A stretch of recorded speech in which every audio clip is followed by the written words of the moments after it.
n'est la capacité de rétention mais nous invite à être prudents avec notre mémoire. Peut-être que l'année dernière, vous avez vécu l'expérience de perdre un emploi, ou la perte d'un être cher, ou peut-être qu'un de vos enfants a dû quitter la maison et que sa présence vous manque, ou peut-être que c'est lorsque le péché vous a serré fort qui vous a fait tomber, laissant un vide amer en vous. Vous savez, toutes ces choses peuvent nous paralyser et figer nos sentiments dans le passé. C'est pourquoi Paul dit, oubliant ce qui est en arrière et me tendant vers ce qui est en avant, je cours vers le but pour remporter le prix de la haute vocation de Dieu en Jésus-Christ. Le passé de Pablo n'était pas d'une si bonne réputation. Il avait persécuté l'Église, il avait utilisé son autorité pour tuer les disciples du Christ, et il aurait pu choisir de ne jamais l'oublier et d'avoir un sentiment de culpabilité toute sa vie. Mais s'il avait fait cela, il ne serait pas devenu le grand apôtre que nous connaissons aujourd'hui. Et enfin, nous devons établir des priorités dans notre vie. Paul le dit de cette façon. Mais ce que je fais est une chose évidemment.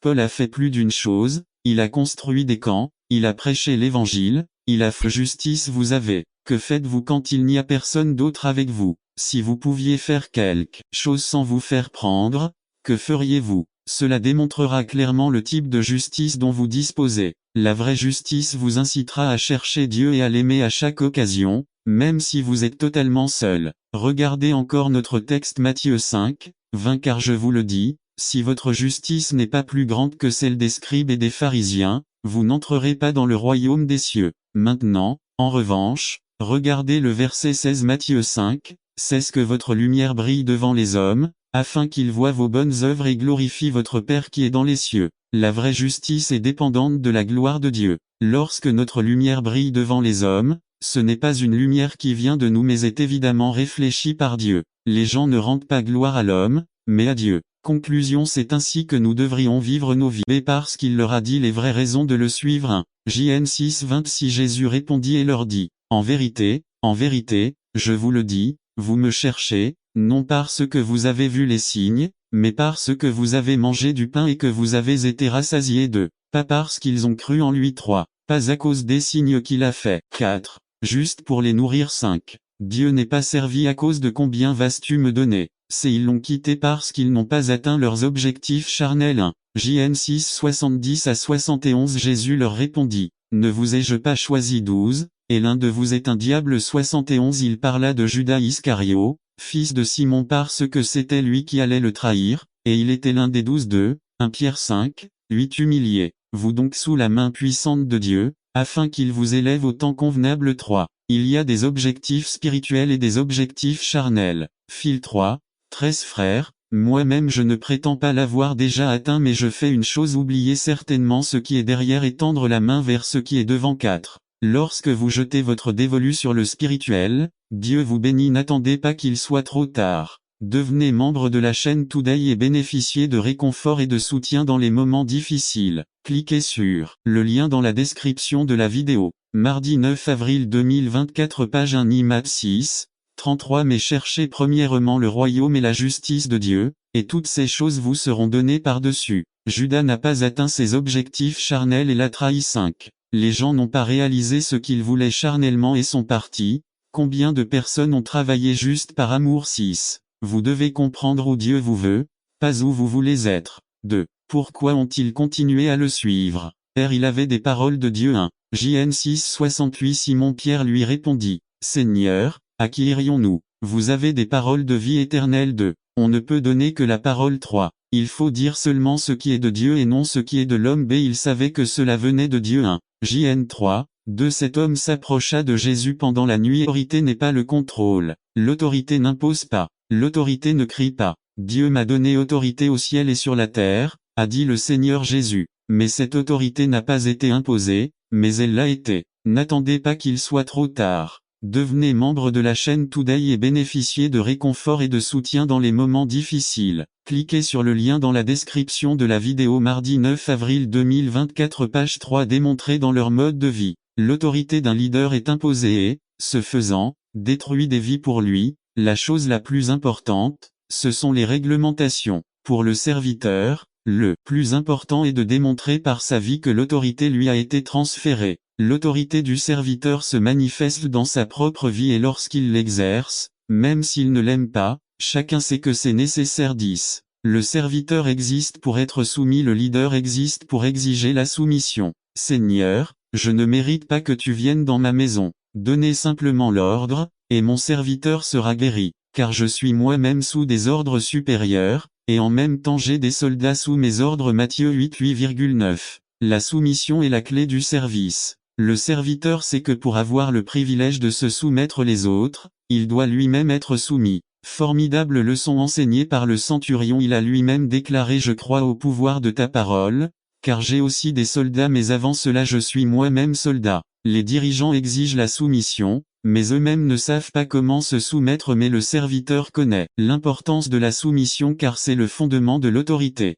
Seigneur, nous voulons le renouvellement de la plénitude dans le service. Nous avons causé beaucoup de tort à votre peuple en voulant être des dirigeants et en oubliant que notre appel était d'être des serviteurs. Nous ne voulons pas continuer à regarder votre travail à travers le prisme d'un leadership mondain et malsain, mais nous voulons retrouver le cœur des serviteurs. Nous savons que si nous renouvelons le service, la joie reviendra dans le cœur de votre peuple. Pardonnez-nous pour les fois où nous avons couru après une charge et dans cette course nous avons perdu la belle perle du service. Nous ne voulons pas d'applaudissements, de votes, d'acclamations ou de caméras, mais nous voulons votre approbation et qu'un jour nous puissions vous entendre dire: bien, bon fidèle serviteur, dans le petit que vous avez été fidèle dans tout ce que je le vais. Mettez-vous à eux. Amen. Réflexion 1.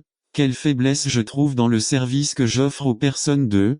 Quelle tentation dois-je surmonter. 3. 7. Mets ma main dans son côté, je ne croirai pas. V25D26. 8 jours plus tard, ses disciples étaient de nouveau à l'intérieur, et Thomas avec eux. Jésus vint, les portes étant fermées, et se plaça au milieu et leur dit: la paix soit avec vous. 27. Puis il dit à Thomas: mets ton doigt ici et regarde mes mains, étends ta main et mets-la dans mon côté, et ne soyez pas incroyant, mais croyant. 28. Alors Thomas répondit et lui dit: mon Seigneur et mon Dieu. 29. Jésus lui dit: parce que tu m'as vu. Priorité. Traitez votre vie spirituelle, principalement votre vie de culte, de la même manière que vous traitez vos engagements professionnels. Soyez aussi diligent et discipliné dans votre vie spirituelle que dans votre travail. Arrivez-vous parfois en retard au travail? Restez-vous parfois à la maison et décidez-vous de ne pas aller travailler? Trompez-vous occasionnellement votre femme? Pensez maintenant au jour du Seigneur. Considérez cela comme une journée non négociable. Apprenez à vos enfants l'importance de cette journée. Montrons que Dieu est suffisamment important dans nos vies pour le mettre au calendrier. N'attendez pas qu'il soit trop tard. Devenez membre de la chaîne Today et bénéficiez de réconfort et de soutien dans les moments difficiles. Cliquez sur le lien dans la description de la vidéo. Mardi 9 avril 2024, page 5. Dieu veut que je sois ministre de sa grâce. Résumé. 4 principes de base sur le service que Dieu exige de chaque croyant par Félix Ramirez. Dieu veut que nous soyons ministres de sa grâce. 1 Pierre 4, 10. Introduction à sans entrer dans les détails concernant ses croyances religieuses. Il est très clair que Mère Teresa de Calcutta est un excellent exemple de service rendu aux autres, croyants et athées, chrétiens ou musulmans. Chacun est conscient de son dévouement à sa mission de vie, servir les pauvres de l'Inde. On se souviendra longtemps de cette femme, non pas tant pour avoir reçu le prix Nobel de la paix que pour son dévouement et son dévouement envers les personnes les plus pauvres. De la même manière, Dieu veut que nous soyons les ministres de sa grâce. Les églises parlent beaucoup de nos jours d'adoration, d'évangélisation, d'enseignement, de communion fraternelle. Cependant, les croyants doivent être soulignés et encouragés à servir. Comme le dit le proverbe,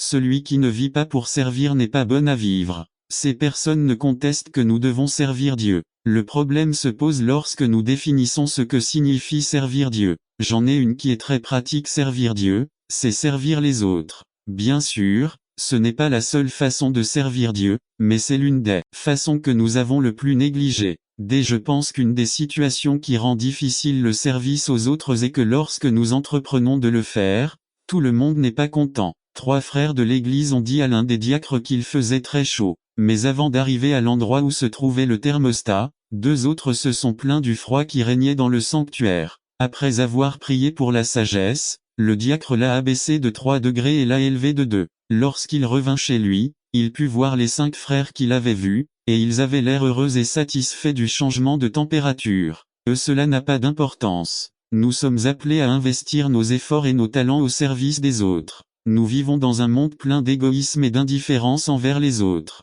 Nous vivons dans un monde où les relations sont très superficielles et nous ne nous impliquons pas dans leur vie au point de les servir par amour de Jésus. Dieu veut que nous servions les gens. Dieu veut que nous utilisions nos mains, nos pieds et notre cœur, bénéficier de réconfort et de soutien dans les moments difficiles, être sensibles au Saint-Esprit. Il nous a parlé d'eux. Il a désiré nous bénir d'eux. Vivre une vie d'abondance au milieu d'une terre sèche. Les gens disent les choses ne vont pas bien pour moi d'eux. Je ne sais pas quel péché je commets. Qu'est-ce qu'un tel fait de mal? Dans la terre desséchée, Dieu va y répondre à nos besoins d'eux. Au milieu des maladies, des luttes, des mauvaises situations, etc. Ces promesses sont oui et amen. N'attendez pas qu'il soit trop tard. Devenez membre de la chaîne Today et bénéficiez de réconfort et de soutien dans les moments difficiles. Cliquez sur le lien dans la description de la vidéo. Mardi 9 avril 2024, page 1. C'est Dieu est fidèle, il saura toujours satisfaire vos besoins. Il renforcera vos OSAPS 41.3. L'Éternel le consolera quand il sera malade, l'encouragera sur le lit de la douleur. Dieu sera dans ces moments de maladie. Il renforce nos os. Nous sommes témoins de ses guérisons, de ses miracles et de ses prodiges. Il bénit ceux qui le cherchent. Nous serons comme un jardin bien arrosé, à un jardin saint et bien nourri. 2 Cor 2:14-16. Cependant, rendons grâce à Dieu, qui dans le Christ nous conduit toujours triomphalement et qui, à travers nous, répand partout le parfum de sa connaissance. Parce que pour Dieu nous sommes l'arôme du Christ parmi ceux qui sont sauvés et parmi ceux qui sont perdus. Pour cela, nous sommes l'odeur de la mort qui les conduit à la mort. Pour cela, l'odeur de la vie qui leur donne vie, et qui est compétent pour une telle tâche. Combien d'entre nous sentent la mort de? Combien d'entre nous sont un parfum de son savoir? C'est les bénédictions de Dieu nous suivent si nous restons fidèles. Conclusion. N'attendez pas qu'il soit trop tard. Devenez membre de la chaîne Today et bénéficiez de réconfort et de soutien dans les moments difficiles. Cliquez sur le lien dans la description de la vidéo. Mardi 9 avril 2024, page 2. Terminer le travail. Dans ma vie résumée, nous devons terminer ce que nous avons commencé. Par Lauro C. Hernandez. Terminer le travail. Dans ma vie JN 4, 34. Jésus leur dit, ma nourriture est de faire la volonté de celui qu'il m'a envoyé, et qu'il termine son œuvre. Introduction. Personnages charnaux. Isa 3, 9-9. L'apparence de leur visage témoigne contre eux, car comme Sodome ils publient leurs péchés, ils ne le cachent pas. Pauvres âmes, parce qu'ils ont accumulé le mal pour eux. Même 9. L'expression de leur visage témoigne contre eux, ils arrêtent leurs péchés comme Sodome, ils ne le cachent pas. Malheur à eux. Ils ont provoqué le désastre sur eux-mêmes. Col 3, 5, 8, 9. 5. Faites donc mourir ce qui est terrestre en vous, la fornication, l'impureté, les passions déréglées, les mauvais désirs et la convoitise, qui est de l'idolâtrie. 8. Mais maintenant, tu laisses aussi derrière toi toutes ces choses: la colère, la méchanceté, le blasphème, les paroles malhonnêtes qui sortent de ta bouche. 9. Ne vous mentez pas les uns les autres. Après avoir dépouillé le vieil homme de ses actes. 5. Mettez donc à mort tout ce qui appartient à votre nature terrestre: l'immoralité sexuelle, exposée. Aujourd'hui, nous vivons à une époque où la mosaïque religieuse de l'époque a supplanté la vérité de l'évangile du Christ par le mensonge et les valeurs chrétiennes par le relativisme bien connu. De nombreux groupes sectaires sont apparus autour de la Bible, qu'ils utilisent les écritures sacrées pour prêcher aux gens ce qu'ils veulent entendre et non ce que Dieu veut leur communiquer. Asi accent aigu al pecados le adado el nombre error humano, la fornication y la relations extramaritales se les promuve bajo la etiqueta de safe sex, a la verdad Dio insulto, a los valor cristiano ridicule si causa de les vieux. Les gens prêchent que Dieu nous aime tels que nous sommes et qu'il n'est donc pas nécessaire de s'efforcer de vivre une vie sainte, que nous sommes sous la grâce et que nous pouvons donc faire ce que nous voulons, puisque nous sommes déjà sauvés, que le croyant, puisqu'il est fils du roi, doit vivre selon le modèle d'un fils et d'une fille du roi, ce qui a conduit de nombreuses personnes à contracter des dettes qu'elles ne peuvent même plus payer. Ma bien-aimée, ce n'est ni plus ni moins que la plus grande fraude religieuse jamais vue. N'attendez pas qu'il soit trop tard. Devenez membre de la chaîne Today et bénéficiez de réconfort et de soutien dans les moments difficiles. Cliquez sur le lien dans la description de la vidéo. Mardi 9 avril 2024, page 1. L'histoire. D'où l'avertissement du Seigneur. Faites attention, ne vous laissez pas tromper. Il est de notre responsabilité, en tant qu'intendant, de sonder les Écritures et d'être prêt à donner une raison pour notre foi. Nous devons filtrer tous les types d'enseignements et de doctrines à travers la Bible, et cela ne peut être réalisé qu'en écoutant, en lisant, en étudiant, en mémorisant, en méditant et en appliquant la parole de Dieu. D'où l'importance de l'école du dimanche et du discipulat dans l'Église. L'avertissement du Seigneur implique également que nous devons rester fermes et fidèles au Seigneur. Lorsque nous hésitons dans ce que nous croyons, nous sommes exposés à la tromperie et à la subtilité du diable, tout comme cela s'est produit dans le jardin d'Éden. Illustration. Ne faisons pas comme l'histoire du charbonnier, à qui on a demandé un jour: as-tu des croyances? Oui, il a répondu. Pourriez-vous me dire en quoi vous croyez? Eh bien, remarquez que je crois la même chose que mon Église, a-t-il répondu. Eh bien, dites-moi ce que croit votre Église. Mon Église croit la même chose que moi. D'accord, alors qu'est-ce que vous et votre Église croyez? Eh bien, l'Église et moi croyons la même chose. La Bible dit, car le temps viendra où ils ne toléreront pas la saine doctrine, mais, poussés par leurs propres désirs, ils s'entoureront d'enseignants qui leur raconteront les histoires qu'ils veulent entendre. Ils cesseront d'écouter la vérité et se tourneront vers les mythes. 2 Tim 4, 3 à 4. En ces temps-là, l'avertissement du Seigneur reste valable. Soyez prudents, ne soyez pas dupes de. Le Seigneur Jésus nous met en garde contre la négligence spirituelle. V 34 à 35. Prenez garde que vos cœurs ne s'endurcissent par le vice, l'ivresse et les soucis de cette vie. Sinon, ce jour tombera soudainement sur vous. LSG. Des jours difficiles à mettre de côté la circoncision même pour les adultes convertis. Vous ne pouviez pas manger de carnita ou de chéseburger. De nombreuses restrictions. Il y avait aussi beaucoup de cérémonies et diverses dîmes. Et la loi, il fallait la mémoriser. Certains aiment mémoriser, d'autres sont paresseux. Peut-être était-ce un de ces paresseux qui a demandé à Jésus de n'extraire que l'essentiel de toute la loi. Ce qui est intéressant, c'est qu'il l'a fait. Lisons Matthieu 22 34 à 40. 34. Les pharisiens se rassemblèrent lorsqu'ils apprirent que Jésus avait fait taire les Sadducéens. 35. L'un d'eux, un connaisseur de la loi, lui tendit un piège en lui posant cette question. 36. Maître, quel est le commandement le plus important de la loi? 37. Aime le Seigneur ton Dieu de tout ton cœur, de toute ton âme et de toute ta pensée. Jésus lui répondit.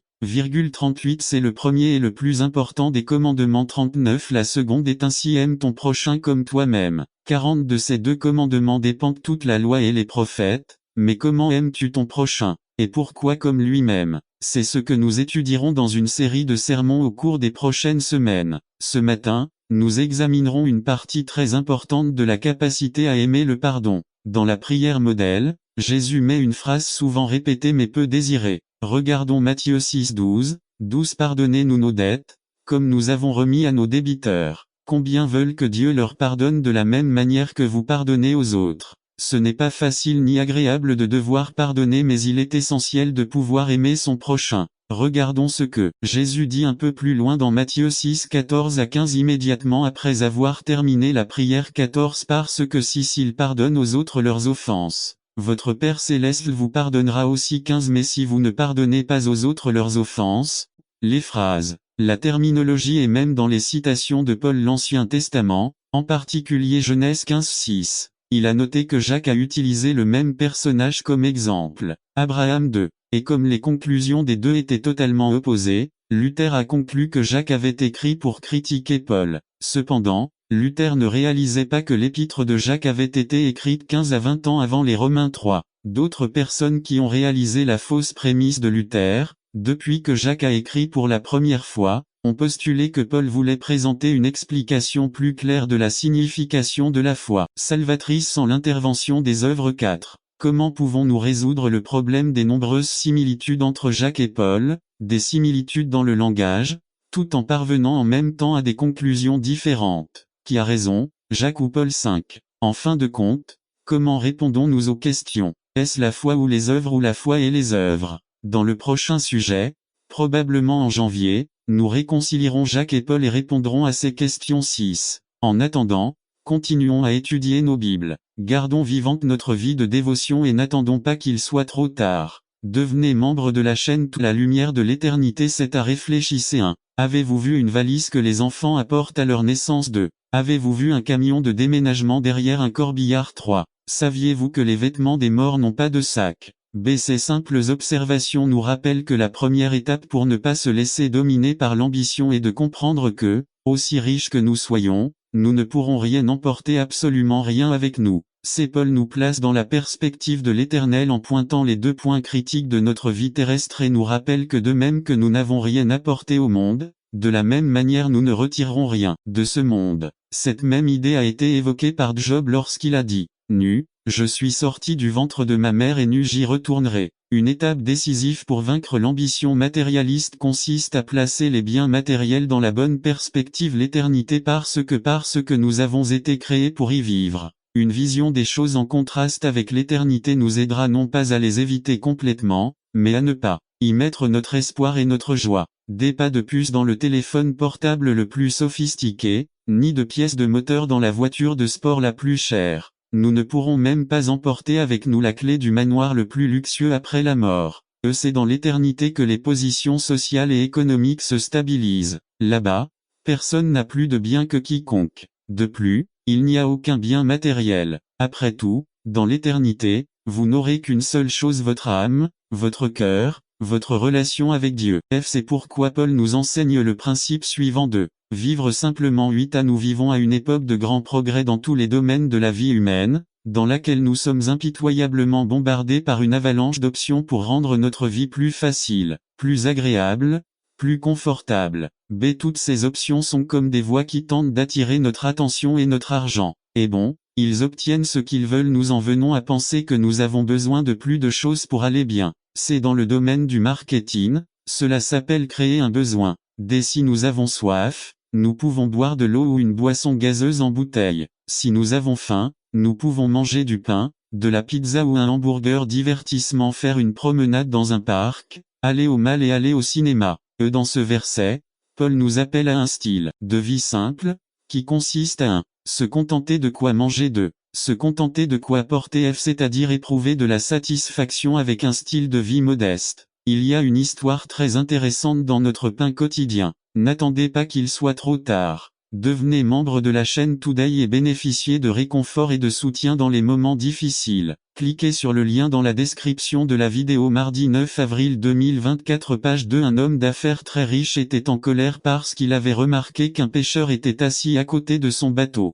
Il lui a demandé pourquoi tu ne pêches pas. Le pêcheur lui dit, parce que j'ai déjà attrapé assez de poissons pour aujourd'hui. L'homme riche lui demanda, pourquoi n'attrapes-tu pas? Prudent, il a averti le peuple. Abstenez-vous de toute cupidité. La vie d'une personne ne dépend pas de l'abondance de ses biens. Depuis l'époque de Jésus, les frères se disputaient les héritages. Jésus détecte le problème et met en garde contre le danger de l'avidité. Il dit, soyez prudents. Il nous dit cela parce qu'il sait avec quelle facilité nous pouvons devenir la proie de ce péché. Il sait que lorsqu'il y en a trop, on peut perdre de vue. N'attendez pas qu'il soit trop tard. Devenez membre de la chaîne Today et bénéficiez de réconfort et de soutien dans les moments difficiles. Cliquez sur le lien dans la description de la vidéo. Mardi 9 avril 2024, page 1. Au propriétaire et aussi quand il y a peu. Faites attention. Et puis, il nous donne la clé. La vie d'une personne ne dépend pas de l'abondance de ses biens. Cette pensée est clé. La cupidité nous dit votre vie dépend de ce que vous avez ou pouvez avoir. Jésus dit même si tout le monde autour de toi pense de cette façon, tu te souviens, ta vie dépend de quelqu'un d'autre. Votre vie ne consiste pas et ne dépend pas de ce que vous avez ou n'avez pas, de ce que vous achetez ou vendez, de ce que vous gagnez ou perdez. Votre vie dépend de quelque chose de bien plus important. Puis, dans les versets suivants, il aborde 2 des soucis qui nous assaillent, les soucis quand il y a beaucoup et les soucis quand il y a peu. Y s'inquiéter de beaucoup. VV 16 à 21. Premièrement, Jésus nous enseigne nos inquiétudes quand il y a beaucoup de choses. À partir des versets 16 à 21, il nous raconte une parabole. Il nous parle d'un homme riche qui a eu une magnifique récolte. Il y en avait tellement que leur cave ne suffisait plus et c'est là que commença leur inquiétude. Que vais-je faire de tant de récoltes? Je ne veux rien perdre. C'est aussi ce que nous ressentons lorsque nous en avons beaucoup. Comment puisse-je m'assurer que l'argent ne soit pas utilisé ou volé, etc. La conclusion à laquelle il est parvenu était qu'il devait démolir ses granges actuelles et en construire de plus grandes, afin que plus tard, après avoir emmagasiné toute cette richesse, il puisse dire, maintenant, mon âme, tu as déjà assez de bonnes choses emmagasinées pour de nombreuses années. Reposez-vous, mangez, buvez et profitez de la vie. Alors Jésus dit au verset 20 à 21, mais Dieu lui dit, espèce d'idiot, cette nuit même, ils vont exiger ta vie, et qui gardera ce que tu as accumulé? C'est ce qui arrive à celui qui accumule des richesses pour lui-même, au lieu d'être riche devant Dieu. Nous devons d'abord préciser que cette parabole ne s'oppose pas à la planification et à la prospective. Nous devons être de bons administrateurs et prévoir et planifier comment prendre soin de ce que Dieu nous a confié. Le problème fondamental de cet homme n'était pas d'avoir construit des granges plus grandes pour stocker son grain, mais le problème était dans son cœur. Il avait perdu de vue le véritable propriétaire. Il n'arrêtait pas de dire mes biens, mes grains, mes granges, mon âme, alors que sa véritable richesse aurait dû être en Dieu et qu'il aurait dû être un bon intendant pour le propriétaire. Le problème est au cœur. Beaucoup d'entre nous peuvent penser je contrôle Dieu n'a pas d'importance. Nous retirons Dieu de réconfort et de soutien dans les moments difficiles. Cliquez sur le lien dans la description de la vidéo. Mardi 9 avril 2024 page 1h. Pendant qu'ils vont donner la nouvelle, Jésus leur apparaît et leur dit « Salut ».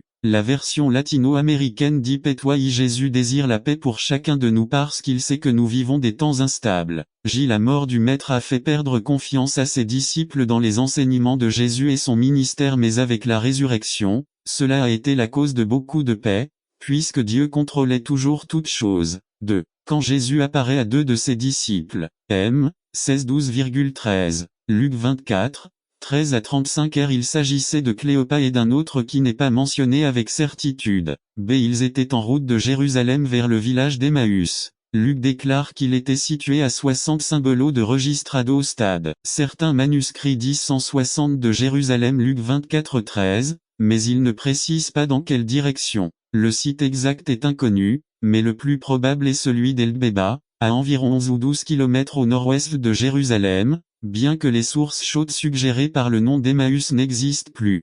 Ils n'ont pas réalisé que le maître les avait mis en binôme avec eux pour parler. V.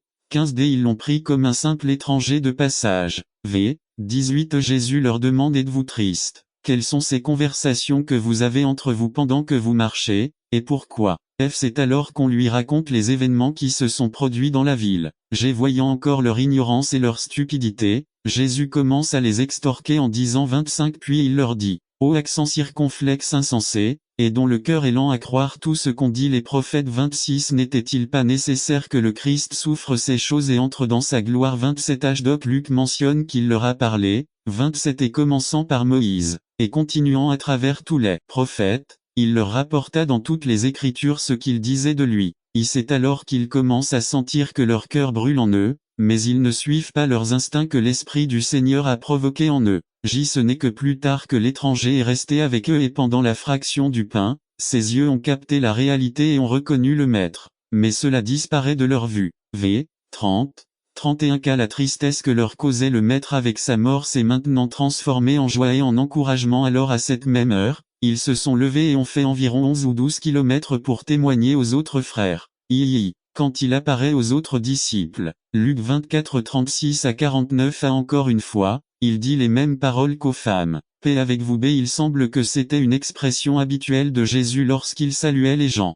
Nous voyons la réaction des disciples au verset 37. 37 Alors, terrifiés et effrayés, ils crurent voir un esprit. N'attendez pas qu'il soit trop tard. Devenez membre de la chaîne Today et bénéficiez de réconfort et de soutien dans les moments difficiles. Cliquez sur le lien dans la description de la vidéo. Mardi 9 avril 2 mesures utilisées aujourd'hui en informatique et dont la signification est 1 million. Jésus disait, oh, une femme millionnaire, c'est votre foi. Conclusion.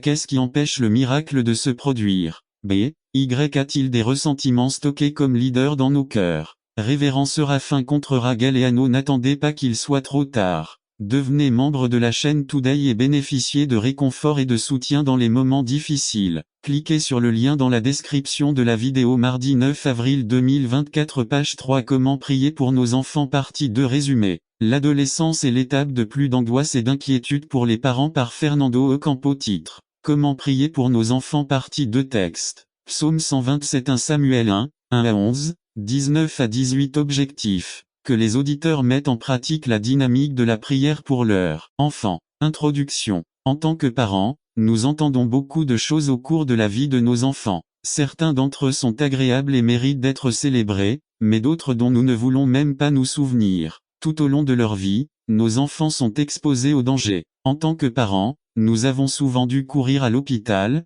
nous avons dû passer de longues heures d'insomnie lorsqu'ils tombaient malades, nous les protégeons, les défendons et prenons soin d'eux. Mais lorsqu'ils grandissent, les difficultés deviennent plus complexes. Je vais utiliser les statistiques que le pasteur César a utilisées dimanche dernier lors de l'office du matin. Toutes les 45 minutes, un enfant quitte la maison. Chaque minute, un enfant est maltraité. Toutes les 9 minutes, un adolescent est arrêté pour consommation de drogue ou d'alcool et toutes les 45 minutes, une personne est blessée ou tuée à la suite de violences dans les écoles. 72% des adolescents passent moins de 20 minutes par semaine à parler à leurs parents. C'est pourquoi, frère, il y a des parents qui ne savent rien de leurs enfants. 66% se tournent vers l'alcool et les drogues pour échapper à leurs problèmes. 70% des jeunes garçons et 63% des filles ont eu des relations sexuelles avant le mariage. L'adolescence est l'étape la plus angoissante et la plus préoccupante pour les parents. Chaque fois que nos enfants sortent et que le téléphone sonne, nous sautons de notre chaise. Et lorsqu'ils sont hors de la ville pour des raisons d'études ou de travail, nous ne pouvons pas dormir paisiblement. C'est alors qu'est évoqué un tumulte de pensées et d'émotions que seuls ceux d'entre nous qui sont parents peuvent comprendre. C'est alors qu'il faut recourir à la ressource de la prière. Il est temps de nous mettre à l'avant-garde de la bataille et d'intercéder pour nos enfants. Et voici la deuxième et dernière ligne directrice sur la façon de prier pour nos enfants. Se placer au premier rang de la bataille. V3B4 Les fruits des entrailles sont une récompense comme des flèches entre les mains du guerrier se trouvent les enfants de la jeunesse. Dieu nous a bénis en nous donnant des enfants, c'est pourquoi nous ne pouvons pas rester les bras croisés pendant que nous contemplons qu'ils empruntent le mauvais chemin et que nous ne faisons rien pour l'empêcher. En tant que parents, nous avons le droit et le devoir de vous. Dieu ne cherche pas à faire venir la passion et le feu de l'extérieur, il cherche à les faire venir de l'intérieur. 3. Attisez le feu. 1 Timothée 1.6 À mettez de la passion et de la saveur dans ce que vous faites. B. Cela inclut une action personnelle, une décision d'être passionné par ce que nous faisons. Quand nous avons de la passion, nous vivons, lisons, mangeons, dormons et rêvons de ce qui nous passionne. N'attendez pas qu'il soit trop tard. Devenez membre de la chaîne Today et bénéficiez de réconfort et de soutien dans les moments difficiles. Cliquez sur le lien dans la description de la vidéo. Mardi 9 avril 2024 Page 1c Dites non à la conformité. Romains 12.2 Nous arrêtons la croissance. Nous perdons notre vision et avec la vision nous perdons la passion. 4. Provoquer un incendie a amené votre relation avec Dieu à un nouveau niveau. Faites partie de l'équipe. Unité Acte 2.12. N'oubliez pas les promesses de Dieu. Acte 2.16. Créez-le pour vous-même, pour tous ceux qui veulent le revivre. Acte 2.37.5. Introduction. Feu A. Le terme est utilisé pour communiquer l'idée de la présence de Dieu. Exode 3.2. L'ange du Seigneur lui apparut dans une flamme de feu au milieu d'un buisson. Exode 24.17. L'apparition de la gloire de Jéhovah était comme un feu brûlant. Matthieu 3.11 Il vous baptisera du Saint-Esprit et de feu. B. Il est utilisé pour exprimer la passion. Cette passion qui brûle dans notre être. Cette impulsion à faire ce qui est nécessaire, tout ce qu'il faut pour atteindre l'objectif. N'attendez pas qu'il soit trop tard. Devenez membre de la chaîne Today et bénéficiez de réconfort et de soutien dans les moments difficiles. Cliquez sur le lien dans la description de la vidéo. Mar 9 avril 2024 Page 2 La valeur de la confiance résumée. Être capable de faire confiance à Dieu éliminera de nombreux maux de tête et situations stressantes. Par Aaron Chavez La valeur de la confiance. Si nous trouvons notre valeur dans l'échelle des valeurs de Dieu, à Dieu lui démontre notre valeur à travers 2 actions. Il nous a créés à son image et ressemblance.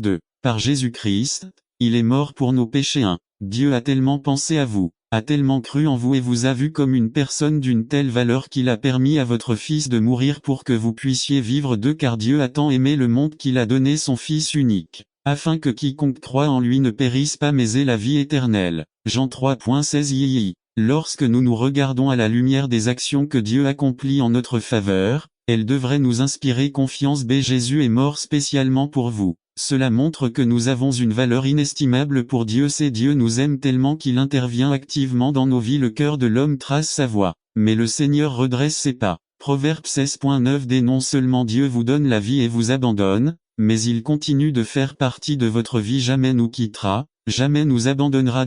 3 observations pratiques. Concernant la confiance. 1 Le Seigneur est ma lumière et mon salut, de qui aurais-je peur? Jéhovah est la force. Grâce à la pornographie pouvoir aimer sa femme selon le plan de Dieu. La télévision et Internet promeuvent la pornographie, qui est une industrie qui rapporte des milliards de dollars, détruisant systématiquement nos familles et nos foyers. Avez-vous vu les bikinis dans l'émission de Don Francisco? Le taux de divorce entre les chrétiens évangéliques et le monde est presque le même. Environ 50% de nos enfants âgés de 6 à 17 ans ont une télévision dans leur chambre. Les enfants regardent la télévision en moyenne 1680 minutes ou 28 heures par semaine. 10 enfants vivent avec un seul de leurs parents aujourd'hui. Nous autorisons dans nos maisons des choses que nous n'aurions jamais autorisées il y a 5 ou 10 ans. La télévision, Internet et même les jeux vidéo participent à l'attaque contre nos familles. Les sports, l'information et les divertissements privent la famille de temps précieux ensemble. Isolement.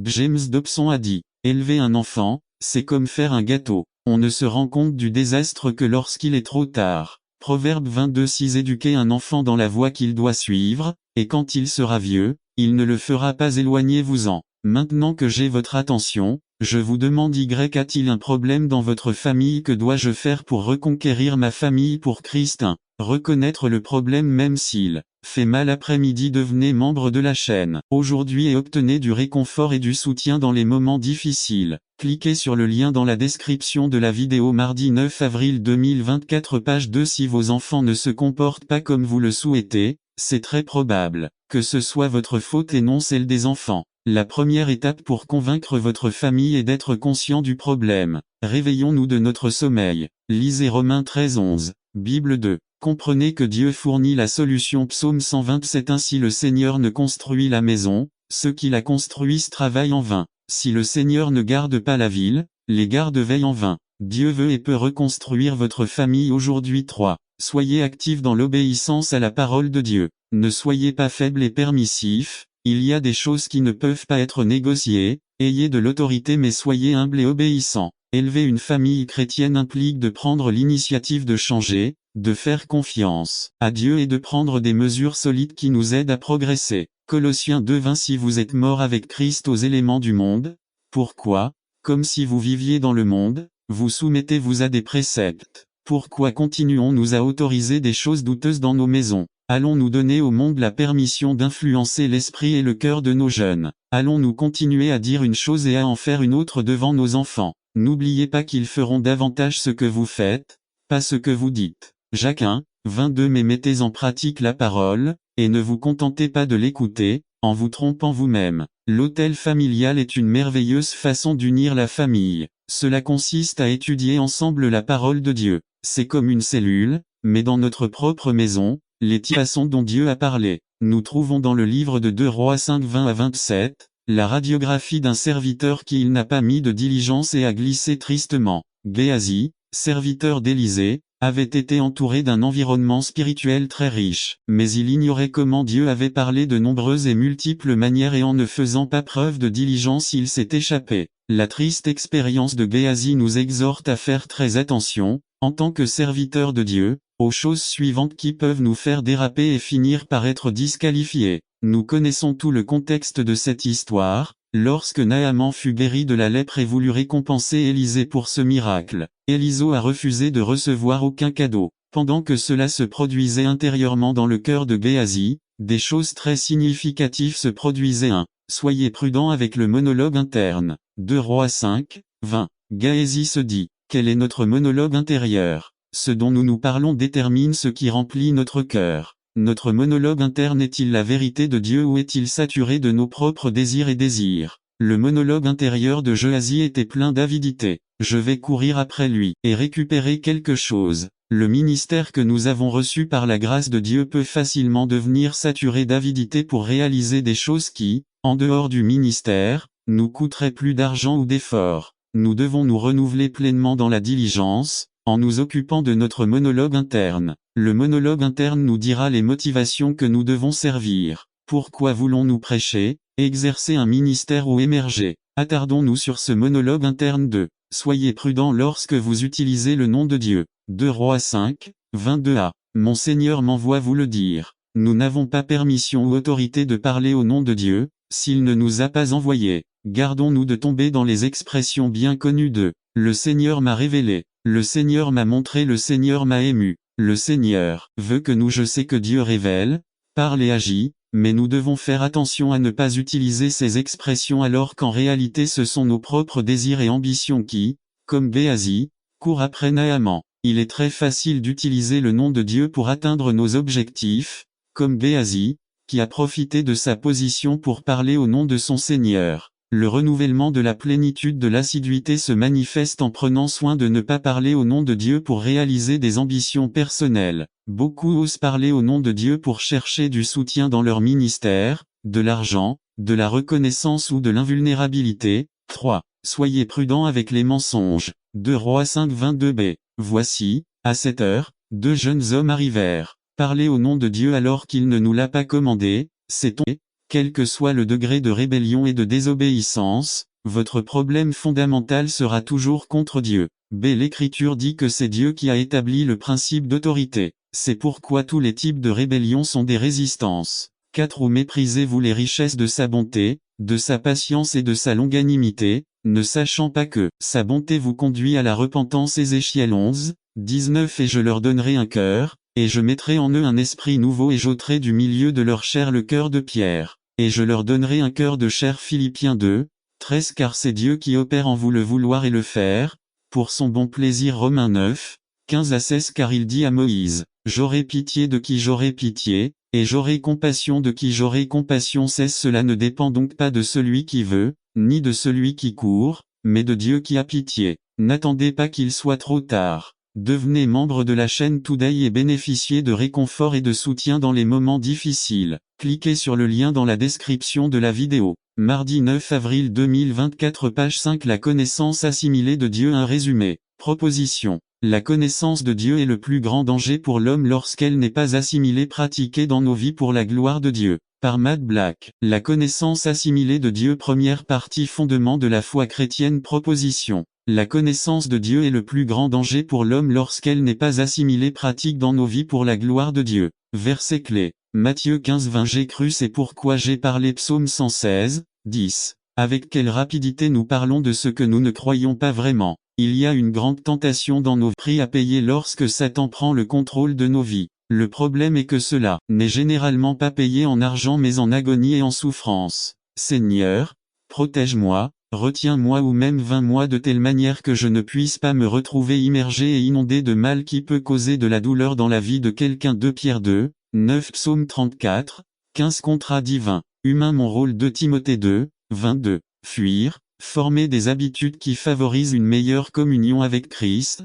La partie divine. Philippiens 4 6 à 7. Notre esprit et notre cœur seront libérés de toute anxiété. 1 Corinthiens 10 13 fournit une issue. Lecture de la Bible. 1 Chronique 4 9 et 10 Hymne 417 Hymne 433 410 N'attendez pas qu'il soit trop tard. Devenez membre de la chaîne Today et bénéficiez de réconfort et de soutien dans les moments difficiles. Cliquez sur le lien dans la description de la vidéo. Mardi 9 avril 2024 page 7 Il y a du pouvoir dans la décision. Résumé. Les Écritures nous présentent un monde dans lequel nos choix sont d'une importance vitale, un monde dans lequel la décision humaine joue un rôle vital. Les décisions que nous prenons peuvent changer notre propre destin, ainsi que celui des autres. Le dicton par Joshua Pinto. Le pouvoir de décision. Deutéronome 30 19 à 20 19 Aujourd'hui, j'en prends à témoin contre vous le ciel et la terre, que je vous ai donné le choix entre la vie et la mort, entre la bénédiction et la malédiction. Choisissez donc la vie, afin que vous et vos descendants viviez. 20 Aime le Seigneur ton Dieu, obéis-lui et sois-lui fidèle, car ta vie dépend de lui. LSG. Un homme et sa femme. Nous jouions au football dans la rue, et quand quelqu'un commettait une faute ou touchait le ballon avec la main, nous chantions immédiatement penalty. Immédiatement après, nous avons commencé à compter les 11 étapes réglementaires à partir du but improvisé en pierre. Et selon qui comptait les pas, les plaintes étaient entendues. Si quelqu'un de l'équipe pénalisée comptait les pas, ils étaient très longs. Si quelqu'un de l'équipe qui a tiré le penalty comptait les pas, ils étaient très courts. La vérité est que nous ne mesurons pas nos pas avec la même mesure que ceux de l'équipe adverse. Nous n'utilisons pas la même mesure pour mesurer nos actions et celles des autres. Nous sommes sévères avec les autres et miséricordieux envers nous-mêmes. Il y a quelque chose dans notre cœur qui nous fait penser que nous ne partageons que des informations importantes, les autres sont des commérages. On vient de faire une pause, les autres sont paresseux. On fait une sauvegarde du film, les autres font du piratage. Nous ne disons que la vérité telle qu'elle est, les autres sont insensibles. Nous n'achetons que les choses dont nous avons réellement besoin, les autres sont du gaspillage. Nous ne sommes flexibles qu'avec le temps, d'autres ne sont pas ponctuels. N'attendez pas qu'il soit trop tard. Devenez membre de la chaîne Today et bénéficiez de réconfort et de soutien dans les moments difficiles. Cliquez sur le lien dans la description de la vidéo mardi 9 avril 2024 page 1. Nous faisons des erreurs, d'autres pêchent. Depuis l'entrée du péché dans l'humanité, ma tendance et la vôtre est de considérer les actions pécheresses des autres comme plus grandes ou plus graves que les nôtres. Cela signifie remarquer plus facilement ce que les autres font de mal que ce que nous faisons nous-mêmes de mal. Jésus nous le rappelle dans Luc 6:38b. Avec la même mesure avec laquelle vous mesurez, on vous mesurera encore. Cela nous rappelle que nous devons mesurer ce que font les autres ainsi que ce que nous faisons. La mesure est la même, c'est la parole de Dieu. Non seulement les actions des autres doivent être vues sous cet angle, mais aussi les nôtres. C'est votre combat et le mien, car il devient plus facile pour nous de cacher la gravité de nos péchés derrière ceux des autres. Si je garde les yeux rivés sur l'autre, je me donne la permission de ne pas avoir à faire face à mes propres péchés. Il est plus facile, plus confortable, plus pratique de rester fixé sur la paille des autres pour ne pas avoir à s'occuper d'abord de mes poutres. Illustre. Je me souviens d'un soir où je rentrais à la maison et Delia, qui avait eu une longue journée, était déjà couchée. J'avais aussi été très occupé, donc ce que je voulais le plus, c'était me coucher immédiatement et m'endormir. Au moment où j'allais me coucher, Delia m'a dit, « Ne sois pas méchant, fais-moi un petit massage des pieds. » J'ai juste soupiré et j'ai continué à m'allonger. Elle a insisté, « Allez, qu'est-ce que ça te coûte un petit moment ?» J'ai finalement répondu, « Delia, ne sois pas égoïste. » Elle, en bonne chrétienne, réfléchissait et n'insistait plus. J'étais calme parce que j'avais réussi. Qu'est-ce qui n'allait pas dans mon comportement? Si j'avais prêté plus d'attention, j'aurais compris Luc 22:44. Car nous n'avons pas à lutter contre la chair et le sang,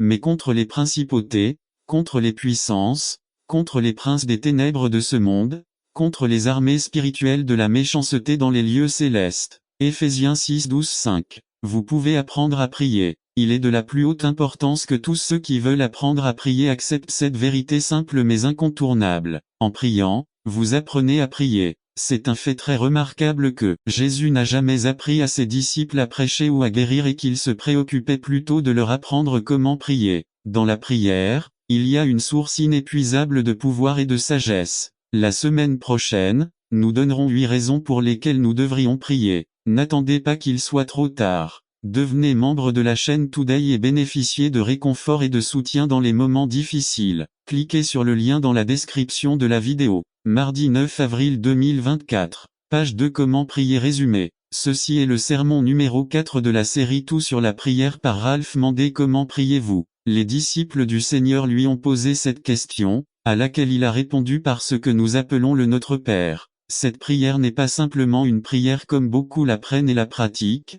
mais plutôt un guide où il indique les étapes à suivre et les éléments qui doivent être présents dans nos prières, et chaque phrase de cette prière nous donne la ligne directrice à suivre. C'est pourquoi vous prierez ainsi. Notre Père qui es aux cieux, que ton nom soit sanctifié, ton royaume viendra, que ta volonté soit faite sur la terre comme au ciel. Donne-nous aujourd'hui notre pain quotidien, et remets-nous nos dettes, comme nous remettons aussi nos débiteurs. Et ne nous soumets pas à la tentation, mais délivre-nous du mal, car à toi appartiennent le royaume, la puissance et la gloire, pour toujours. Amen. Matthieu 6, 9-13. Notre Père. Dieu a créé les animaux, la végétation et les êtres humains. Contrairement à ce que beaucoup pensent, l'homme n'est qu'une créature de Dieu. Ce n'est que lorsque l'homme reçoit la parole de Dieu, croit en Jésus, se repent et est baptisé au nom de Jésus, qu'il passe du statut de simple créature de Dieu à celui d'enfant de Dieu. Avant de rencontrer le Seigneur, vous et moi, n'étions que ces créatures. Maintenant que nous avons reçu sa parole et cru en lui,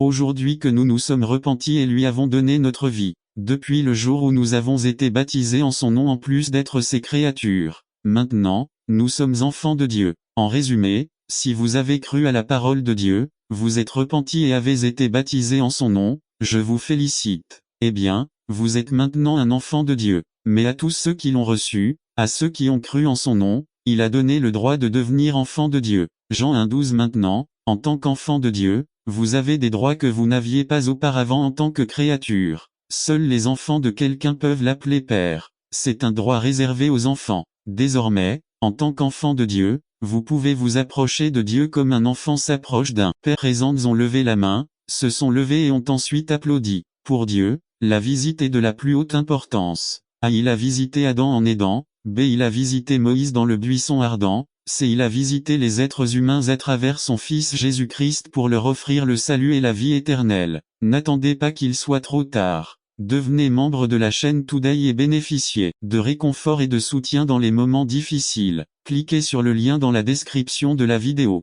Mar 9 avril 2024 page 5 Jésus s'est également consacré à visiter son peuple. A. Il a rendu visite à ses disciples. B. Il a rendu visite à ses disciples. C. Il a rendu visite à ce couple lors des noces de Cana Jean 2 1 à 11. D. La maison de Simon le lépreux Matthieu 26 6 à 13. E. Il a rendu visite à Simon-Pierre et a guéri sa belle-mère Matthieu 8 14,15. F. Il a visité Zachée et a apporté le salut dans sa maison Luc 19 1 à 10. G. Et il a rendu visite à d'autres personnes qui avaient besoin de sa visite. H. Jésus est allé là où les gens avaient besoin de lui. Il allait au marché, il allait au bateau des pêcheurs, il allait à la synagogue, il allait chez les gens, il allait partout. Il est allé aux boiteux, il est allé aux aveugles, il est allé aux pauvres, il est allé aux riches. Il est allé aux universitaires, il est allé aux ignorants, il est allé aux affamés, il est allé aux assoiffés, il est allé et est venu dans le monde entier. Alléluia, Amen. Jésus était accessible, il ne rejetait personne.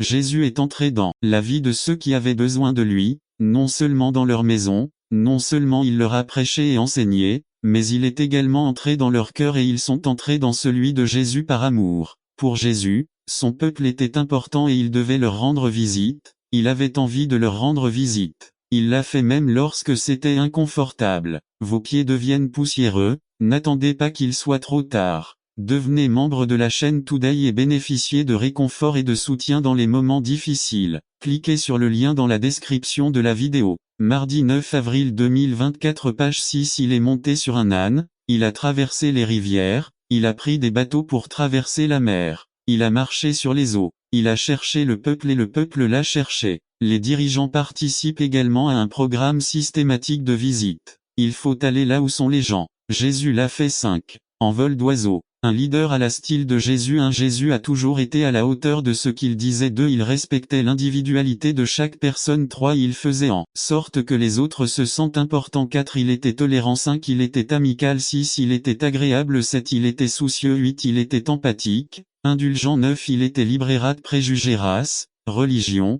couleur, caractère, coutume, profession. 10. Il était cultivé. 11. Il était large. 12. Il était primé. 13. Il faisait attention à son peuple. 14. etc. etc. 1 Pierre 2, 21 à 24. 21. C'est à cela que vous avez été appelés, parce que Christ est le plus grand commandement de la loi. S. Matthieu 22 36 à 40. Jésus lui dit, tu aimeras le Seigneur ton Dieu de tout ton cœur, de toute ton âme et de toute ta pensée. C'est le grand et le premier commandement. Et la seconde est semblable, tu aimeras ton prochain comme toi-même. De ces 2 commandements dépendent toute la loi et les prophètes. N'attendez pas qu'il soit trop tard. Devenez membre de la chaîne Today et bénéficiez de réconfort et de soutien dans les moments difficiles. Cliquez sur le lien dans la description de la vidéo. Mar 9 avril 2024 page 1 6. Le mot prochain apparaît 126 fois dans la Bible. Si vous voulez découvrir combien Dieu considère important de respecter ce 11e commandement, utilisez une concordance et analysez sous la parole et l'importance que Dieu accorde à ce sujet.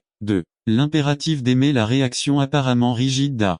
James contre le favoritisme et la discrimination nous dit que de telles attitudes au sein de l'Église ne sont pas une mince affaire. Son visage hideux ne devrait jamais apparaître à l'intérieur de l'Église. 1. Santiago ne considère pas que faire preuve de respect des personnes soit simplement une faiblesse de caractère. Favoriser les riches ou ceux qui ont le pouvoir n'est pas un simple échec, c'est un péché. C'est une violation de la loi 2. Dans 2:9, nous trouvons des mots durs. Santiago dit à ses frères que leur attitude de favoritisme enfreint la loi. Jacques 2:9. Mais si vous faites de la distinction entre les personnes, vous commettez un péché et vous êtes condamné par la loi comme transgresseur. 3. Nous pouvons voir à quel point Jésus accorde une urgence au 11e commandement. C'est tellement urgent qu'on le met à l'impératif du verbe. Je vous donne un commandement nouveau, celui de vous aimer les uns les autres. Jean 13, 34. B. Nous avons lu, expliqué et enseigné Jacques 1, 10 dans une série d'études bibliques pour donner de l'importance au être à l'histoire de la création. Genèse 1 27. Il est difficile de penser qu'un individu qui prétend avoir connu Dieu dans la personne de Jésus-Christ en vienne à maudire quelqu'un créé à l'image de Dieu, l'imago Dei 2.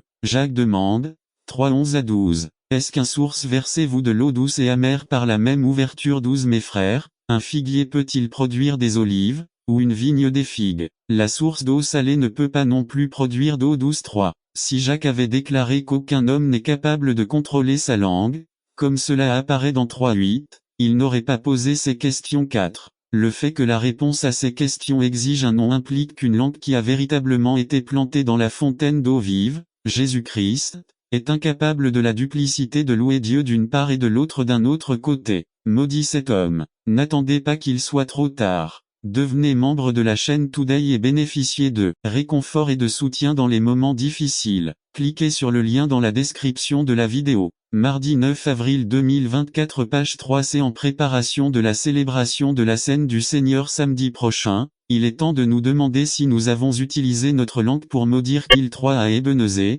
Union City, Californie. Le petit Juanito était heureux et excité parce qu'il savait que lorsque le paletero passerait, on lui achèterait sa glace préférée. Son père lui avait posé certaines conditions pour pouvoir déguster sa glace préférée. Si Juanito aidait sa mère à faire son lit, à nettoyer sa chambre, à lui obéir et à maintenir une bonne attitude, alors il aurait sa sucette préférée. Juanito était très heureux, car il avait rempli ces conditions. En méditant sur cette partie de la Bible, nous constatons que Jéhovah le Seigneur donne 4 conditions pour qu'Israël soit une bénédiction pour le monde. Ici, chez Jérémie, nous trouvons des formes de littérature poétique, des lamentations, des menaces, des réflexions prophétiques et des exhortations. Malgré les multiples formes de littérature que nous trouvons ici, elles ont été placées dans le canon hébreu pour remplir un objectif divin. Notons alors que c'est le Seigneur qui affirme de telles conditions pour qu'Israël, Juda, soit une bénédiction pour le monde entier. Première condition: si tu veux revenir, Israël,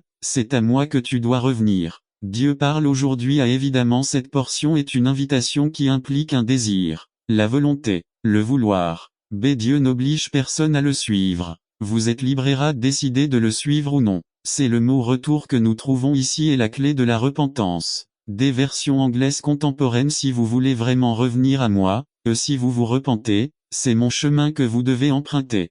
Il y aura des gens dans les églises qui se repentiront de leurs péchés, mais qui continueront à le faire. Remettez-le entre les mains de Dieu. Laissez vivre l'homme spirituel et non l'homme charnel. Deuxième condition: si vous rangez vos idoles haineuses. Dieu parle aujourd'hui abomination. Rendez-vous 1960 En analysant le contexte, on se rend compte que les gens adoraient des idoles de bois et de pierre. 27:3, 9b Qu'est-ce qu'une idole? Il est fait de matière, de pierre, de bois et même de chair et d'os. C'est adorer un objet, une personne ou un esprit qui n'est pas Jéhovah Dieu. 1. Regardons un exemple des dieux que nous sommes enclins à adorer. 16h15-20 N'attendez pas qu'il soit trop tard. Devenez membre de la chaîne Today et bénéficiez de réconfort et de soutien dans les moments difficiles. Cliquez sur le lien dans la description de la vidéo. Mardi 9 avril 2024 page 1-2. C'est mon souhait et celui de Dieu que vous quittiez tout ce que vous adorez maintenant qui n'est pas la Sainte Trinité, Dieu le Père, le Fils et le Saint-Esprit. Tous les trois sont le même Dieu manifesté en 3 personnes différentes. 3. Nous ne sommes même pas autorisés à adorer des anges ou des saints. Apocalypse 19:10. Fait 10, 26 Et il est essentiel de noter le vocabulaire utilisé ici pour décrire ces dieux. Détestables ou abominables. Nous, les humains, portons par nature un trou à l'intérieur qui doit être rempli. Imaginez le trou dans un puzzle, seule la bonne pièce peut le remplir. Cette pièce, ou être suprême, devrait être le Dieu tout. 1. Ne vous inquiétez donc pas de ce que vous mangerez ou boirez. Arrêtez de vous tourmenter. Le monde païen recherche toutes ces choses, mais le Père sait que vous en avez besoin. Toi, cherche le royaume de Dieu, et ces choses te seront données par-dessus. Ne vous inquiétez pas, ne vous tourmentez pas pour ces choses dont Dieu, votre Père, sait que vous avez besoin. Vous ne devez pas être comme ceux qui ne le connaissent pas et qui sont plongés dans le désespoir et l'anxiété à cause de ces choses. Si vous avez peu, votre recherche, votre but, votre désir doit être le royaume de Dieu et ces petites choses s'y ajouteront. Faites confiance au Père qui vous aime et sait que vous avez besoin de ces choses pour vivre. Illustre. Le bébé et sa confiance en ses parents. C'est pourquoi nous disons, dans le petit, le but est de gérer en faisant confiance au propriétaire. Gérez le peu que vous avez en sachant que vous ne manquerez de rien. Ne gérez pas de manière égoïste, mais avec la certitude que Dieu n'abandonne jamais ses enfants. Avoir peu est l'occasion d'exercer notre intendance en faisant confiance au propriétaire et à notre Père. Je ne sais pas quelle est votre situation aujourd'hui, peut-être êtes-vous entouré d'abondance ou peut-être êtes-vous dans le besoin. Comment remplissez-vous votre rôle d'administrateur des biens de Dieu dans ces circonstances? Quelles décisions prenez-vous? Le propriétaire est-il présent en eux? Qu'est-ce qui caractérise pour vous l'inquiétude ou la confiance? Vos biens vous empêchent-ils de dormir la nuit parce que vous en avez beaucoup ou parce que vous n'en avez pas?